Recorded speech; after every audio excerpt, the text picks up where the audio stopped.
výtah prohrál. A víš, co teďka musíš udělat? Co jako? Umí to. Mně stejně přijde, že to je tady celé taková flígna. Takové nesportovní hodně a i takové genderově nekorektní, že?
Jsem za váma přišla, protože jsem slyšela, že jste mentální coach.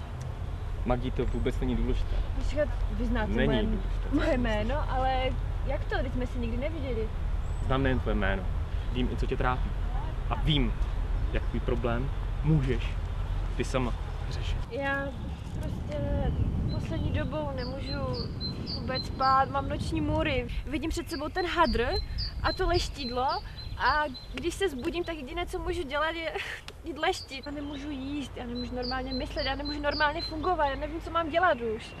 Magdí, uvědom si, jak všechny tyhle hrozné věci, co se ti teď dějí, začaly, když jsi prohrála sázku s Anetou. Jediný způsob, jak ty se zbavíš svých potíží, jak budeš žít zase normálně, je, že půjdeš a porazíš Anetu. Já porazím Anetu. Neslyším. Já porazím Anetu. Pořád neslyším, co říkáš. Vidím pohybující se rty, ale neslyším. Já porazím Anetu. Neslyším tě Já vůbec. porazím Anetu. Tady je hrozný hluk, já tě vůbec neslyším. Já porazím Anetu. Pojď, řekni mi to. Já porazím Anetu. Jo, ty porazíš Anetu. Jo. Jo.